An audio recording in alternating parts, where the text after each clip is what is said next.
हज की 3 किस्में हैं। बहुत सारे लोग शायद पहली बार सुनेंगे हज की भी किस्में हैं। जी हाँ, हज किरान, हज इफराद, हज तमत्तो। अच्छा, अब तीनों की थोड़ी थोड़ी तारीफ। हज किरान क्या है? ये सबसे अफजल हज है और हज किरान करने वाले को कारिन कहा जाता है। जो हज किरान करता है ना, उसको कारिन कहा जाता है।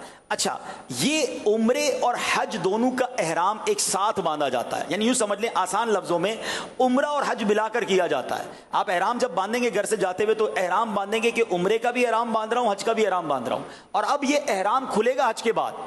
उम्रा आप कर लेंगे लेकिन एहराम नहीं खुलेगा। ये अफजल भी है और मुश्किल भी है, क्योंकि जब तक एहराम रहेगा, जब तक हज के मामलात कंप्लीट नहीं होंगे। उमूमन ये हज किरान वो लोग करते हैं कि जो आखिरी फ्लाइट से जाते हैं। और मेरा मशवरा भी ये है कि हज किरान जो आखिरी फ्लाइट से जाने वाले हो और उसने पहले हज किया हुआ हो, या कम से कम उसने उम्रे किए हुए हों, वो ये काम करे ताकि उसको एहराम की एहतियातें पता हो। बिल्कुल नया है और हज किरान की हिम्मत करना थोड़ा सा उसमें मसला हो सकता है, क्योंकि उसमें अगर कोई जुर्म हुआ जिसमें दम की सूरत बनती है, तो फिर एक नहीं 2 दम देने पड़ेंगे, क्योंकि उसमें उम्रे और हज दोनों का एहराम आपने बांधा है। ठीक है, तो बहरहाल ये हो गया हज किरान, जिसमें उम्रे और हज का साथ एहराम बांधा जाता है। अच्छा, अब हम आते हैं दूसरा हज, जो हज इफराद है। अच्छा, हज इफराद करने वाले हाजी को कहते हैं मुफरिद। किरान करने वाले को क्या कहते हैं? कारिन। इफराद करने वाले को क्या कहते हैं? मुफरिद। अच्छा, इफराद क्या है? इसमें उम्रा नहीं है, ये सिर्फ हज का एहराम बांधा जाता है। और जो मक्के में रहने वाले हैं, जद्दा में रहने वाले, जिसको हिल्ली या मक्की कहते हैं, मीकात के अंदर रहने वाले, उमूमन ये हज इफराद करते हैं। ये हज तमत्तो और हज किरान नहीं कर सकते। याद रखें, वो हज इफराद करने के अलावा हज तमत्तो या किरान करेंगे तो उन पर जो है वो दम हो जाएगा। ठीक है ना। लेकिन मजे की बात बताऊं, जो बहुत सारे लोगों को शायद नहीं पता, कि आफाकी हाजी, चलें ये भी पहले समझ लें, आफाकी किसको कहते हैं? हम जितने यहाँ बैठे हैं ना, जो हज करने जाएंगे इंशाअल्लाह, हम आफाकी हैं।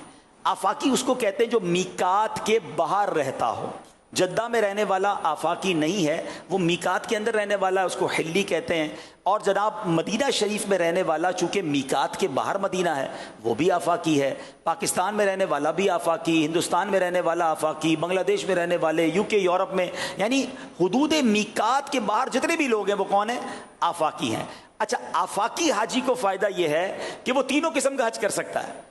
बहुत सारे लोगों को ये ख्याल होता है कि हम सिर्फ किरान कर सकते हैं या तमत्तो कर सकते हैं। ऐसा नहीं, आफाकी हाजी भी हज इफराद कर सकता है। ठीक है, अब हम आते हैं तीसरा हज, जो नॉर्मली हमारे यहाँ से ज़्यादा किया जाता है, पूरी दुनिया से लोग यही ज़्यादातर हज करते हैं, और वो है हज तमत्तो। क्या कहलाता है?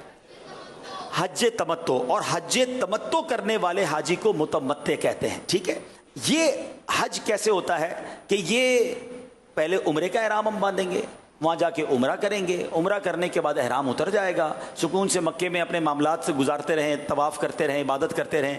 फिर जब हज के दिन आएंगे 8 ज़ुल्हिज्जा या उससे पहले, फिर हज का एहराम बांधेंगे, तो ये हज तमत्तो कहलाता है, जो सबसे आसान हज है। और नॉर्मली हमारे यहाँ से पाकिस्तान से हाजी यही करते हैं।